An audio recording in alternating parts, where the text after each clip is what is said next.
All right, without further ado, let's get into the actual rounds of the episode today.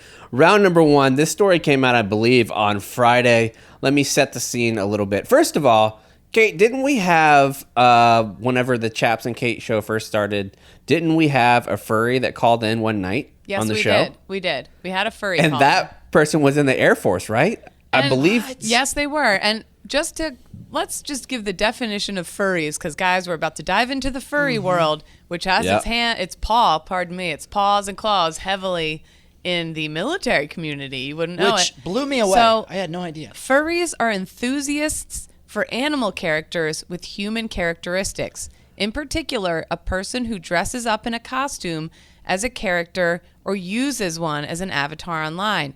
And we're talking about the ones who, it's almost like anime animals. They see them online and then they get these very expensive suits made to match, or they create their own. So it's like mascots almost. Mascot costumes that these people wear, but they reflect the personality of the wearer and how they feel like they really are. Sure. So without further ado, Chaps, what brings up this topic today? So there was a furry who was getting out. He had the ETS, the end of terminal service, right? Isn't that what that means? Yep. ETS? Mm-hmm. So whenever they were getting out, they did 14 years. And whenever she got out, or he, I don't even know what gender this person is. I believe it is a he. Whenever he got out, he had to go back to his unit to give him a plaque. He's a civilian, so he couldn't wear the military uniform anymore. So instead, he shows up in his furry outfit. Right. This is the tweet right off the bat. So after 14 years, I finally left the military. Sadly, my ETS date correlated with inspections, and I never got a send-off. So they got out of the military. There was too much stuff going on, and this person they never celebrated, because normally you do get a little ceremony or plaque or something. Well, that never happened. But his unit didn't want that, though. So they had him come back to get a plaque after all that craziness with their unit was over. Hey, come back. We'll do something for you. But I'm a civilian now, so I couldn't wear my uniform. What to wear? And that's where this photo has now gone viral with thousands of retweets and likes and shares. And at the bottom, they put #FursuitFriday. There they are in this large auditorium, and you can see the military personnel. You can see all the flags in the background, and there they are getting their plaque as they shake the commander's hand in a enormous, what is that, a lion? A white, like, snow leopard costume with blue stripes on it. It's pretty dope, if I'm being honest. Oh, yeah. It looks It's a very cool. beautiful, beautiful outfit for sure. But it looks like, imagine if Lisa Frank had designed a tiger outfit. Right. Like, Yeah. that's kind of what it looks like. That might be a reference some folks might not get, but I appreciate Yeah, it. it Yes. went way over my head. Lisa Frank makes the coolest stickers. I should know, because I have most of them. There's all these folders and pens and backpacks and stationery and stickers. Of course, stickers. It's impossible to keep up with, but it's fun to try. Lisa Frank, you gotta have it. It's a bright white tiger suit, basically, with bright blue sparkly stripes, and then the cat face has like these blue, it looks like snowflakes on it or something like that. And so they replied underneath that tweet once it went viral. So yes, this is likely the fur trashiest thing I have ever done, but everyone loved it and no one could keep a straight face. I may not miss the military, but I will miss these great people.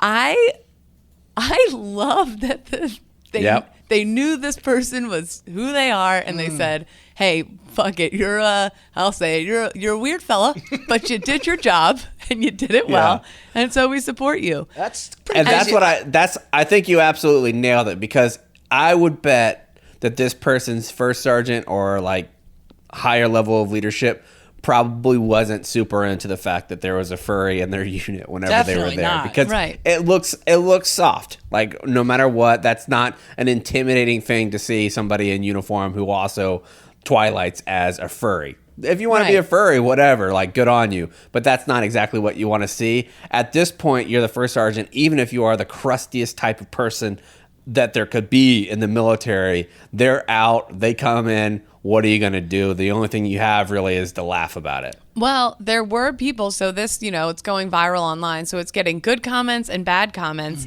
And on the crusty side, at Sergeant Farts said, classic name. Sergeant Farts with a Z, Farts with a Z.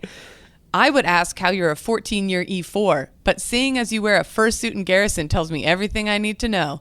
Also, that's a pogue-ass ribbon rack for 14 years of service. I weep for your brothers that had to sit through this. So some people... Oh, God. I mean, what a hardo as someone Fucking- anonymous Sergeant Farts at Task Force Farts, pardon me, and then they go by Sergeant Farts. But like... Also, 14-year E4, I do have a couple questions. Yeah, My I mean, mind is wandering a little bit. Maybe he got busted down because he was late to formation one too many times because he was at a fur convention or something of the like. Could be. Perhaps. Maybe he went AWOL. But Yes. there was also kind messages.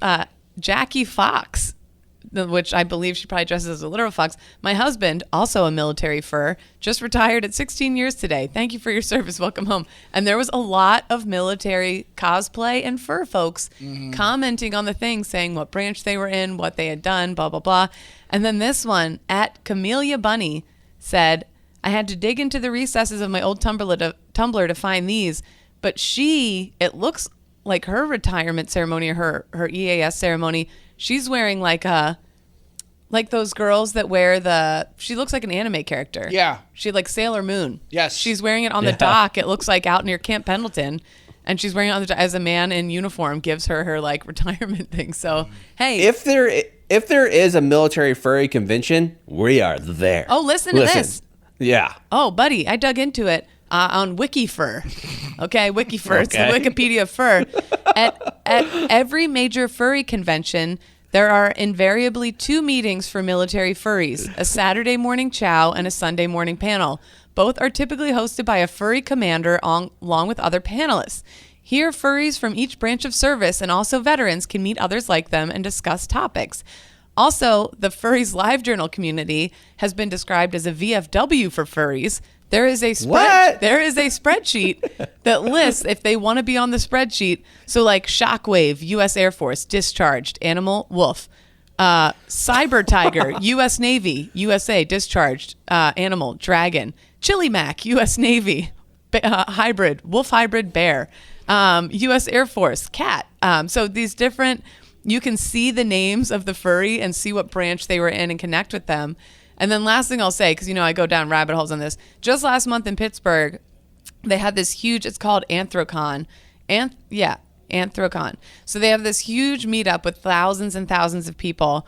And they said that they have politicians, members of the military, Pittsburgh firefighters, the CFO of a Fortune 500 company.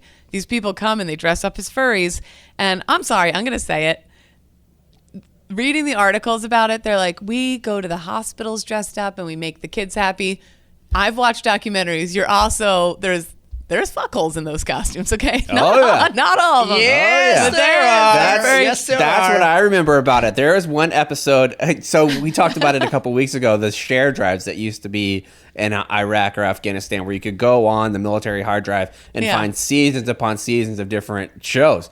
I actually think I might have gotten it from one of the marks there, but I got NCIS, and one of the episodes of NCIS, they went deep into the furry side of the military. Yep. And one of the furry got assaulted and was like beat up and everything, and somebody had jizzed on the furry costume. So they were running like a black light over the furry costume, and they're like, there it is. There's the semen of on the furry. It's like, once the furry that was in the episode goes, if you get body fluids on one of these costumes, it's almost impossible to get out unless you do it professionally. Oh, yeah. So People, I thought you were going to mention the episode of Entourage, season 4, episode 7. Oh, it's a big deal thing. Well, this Anthrocon that I was just talking about real quick, I looked into it to see if they had a military meetup.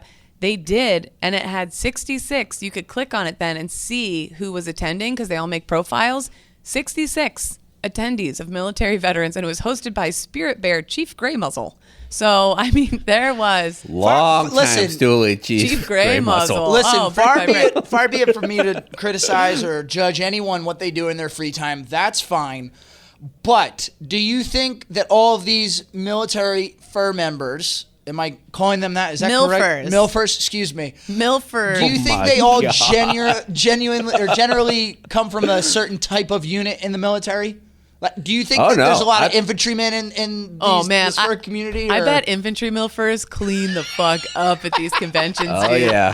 They just go up to some wild-looking poodle furry and they're like, you fucking pogue. Yeah. Oh, yeah.